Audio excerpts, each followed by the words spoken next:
20 ದಿನದಲ್ಲಿ ಮಂಗಳೂರಿನಲ್ಲಿ cabinet ಮೀಟಿಂಗ್ಗೆ plan ಹಾಕೊಂಡಿದೆ ಸರ್ಕಾರ. ಕರಾವಳಿ ಮಲೆನಾಡು ಪ್ರವಾಸೋದ್ಯಮ ಅಭಿವೃದ್ಧಿಯ ಬಗ್ಗೆ ಪ್ರತ್ಯೇಕ ನೀತಿ ರಚನೆ ಆಗುತ್ತೆ. ಸೊ ಮಂಗಳೂರಿನಲ್ಲಿ ಸಂಪುಟ ಸಭೆಯನ್ನು ಮಾಡೋದಕ್ಕೆ ಸರ್ಕಾರದ ಕಡೆಯಿಂದ ಆಗ್ತಾ ಇರುವಂತಹ ಚಿಂತನೆ 20 ದಿನದಲ್ಲಿ ಮಂಗಳೂರು ಭಾಗದಲ್ಲಿ ಕ್ಯಾಬಿನೆಟ್ ಮೀಟಿಂಗ್ ಆಗಬೇಕು.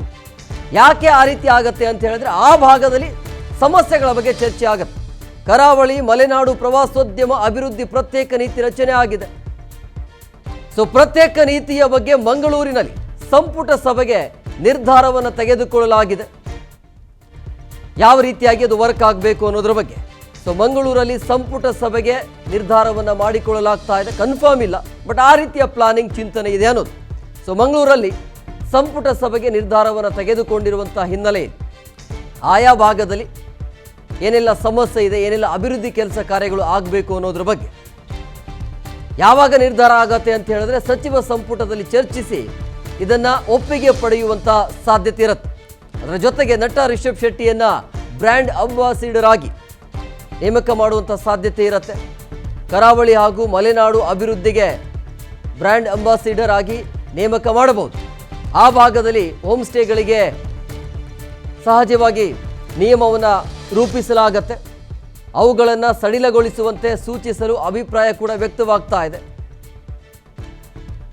ಈ ಬಗ್ಗೆ ಮತ್ತಷ್ಟು ಮಾಹಿತಿ ನೀಡ್ತಾರೆ ನಮ್ಮ ಪ್ರತಿನಿಧಿ ಧ್ರುವ. ಫೋನ್ ಸಂಪರ್ಕದಲ್ಲಿದ್ದಾರೆ.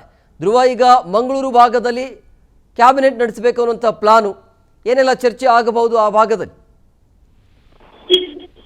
ಮುಖ್ಯವಾಗಿ ಮಂಗಳೂರಿನಲ್ಲಿ ಪ್ರವಾಸೋದ್ಯಮವನ್ನ ಉತ್ತೇಜನ ನೀಡಬೇಕು ಅನ್ನುವಂತ ನಿಟ್ಟಿನಲ್ಲಿ ಈ ಒಂದು ಕ್ಯಾಬಿನೆಟ್ ಅನ್ನ ಮಾಡ್ತಾ ಇದ್ದಾರೆ. ಅಲ್ಲದೆ ಮಂಗಳೂರಿನಲ್ಲಿ ಉದ್ಯೋಗ ಸೃಷ್ಟಿ ಹಾಗೆ 1500 ಉದ್ಯೋಗ ಈಗಾಗಲೇ ಸೃಷ್ಟಿಯಾಗಿದೆ. ಹೆಚ್ಚಿನ ಅನುದಾನವನ್ನ ನೀಡಿ ಸುಮಾರು 45 ಯೋಜನೆಗಳಿಗೆ ಅನುಮೋದಿಸಲಾಗಿದೆ.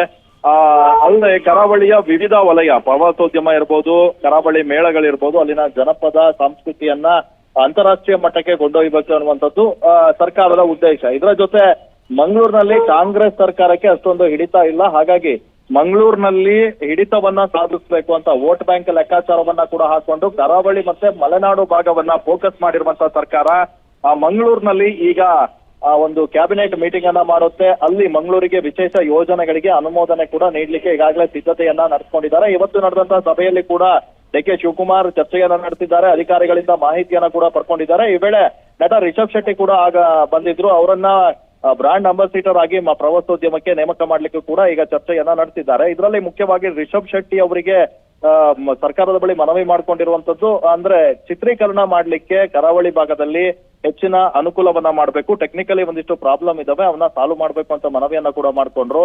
ಇವೆಲ್ಲವನ್ನ ಮನಗಂಡು ಡಿ.ಕೆ. ಶಿವಕುಮಾರ್ ಅವರು ಈ ನಿರ್ಧಾರವನ್ನ ತೆಗೆದುಕೊಂಡಿದ್ದಾರೆ. ಮುಖ್ಯವಾಗಿ ಕರಾವಳಿಯ ಬೆಲ್ಟ್ ನಲ್ಲಿ ಸರ್ಕಾರ ಅಂದ್ರೆ ತಮ್ಮ ವೋಟ್ ಬ್ಯಾಂಕ್ ಅನ್ನ ಭದ್ರ ಮಾಡಿಕೊಳ್ಳುವಂತ ಒಂದು ನಿಟ್ಟಿನಲ್ಲಿ ಮಂಗಳೂರಿನಲ್ಲಿ ಆಲ್ಮೋಸ್ಟ್ ಬಿಜೆಪಿ ವೋಟ್ ಬ್ಯಾಂಕ್ ಇದೆ, ಅದನ್ನ ಕಾಂಗ್ರೆಸ್ಗೆ ತೆಗೆದುಕೊಳ್ಬೇಕು ಅನ್ನುವಂತ ನಿಟ್ಟಿನಲ್ಲಿ ಅಲ್ಲಿ ಅಭಿವೃದ್ಧಿ ಕಾರ್ಯವನ್ನ ಕೈಗೊಳ್ಳಲು ಈಗಾಗಲೇ ತೀರ್ಮಾನವನ್ನ ಕೂಡ ಕೈಗೊಂಡಿರುವಂತದ್ದು. ಎಸ್, ಓಕೆ, ಥ್ಯಾಂಕ್ ಯು ಧ್ರುವ ನಿಮ್ಮೆಲ್ಲ ಡೀಟೇಲ್ಸ್ಗಾಗಿ.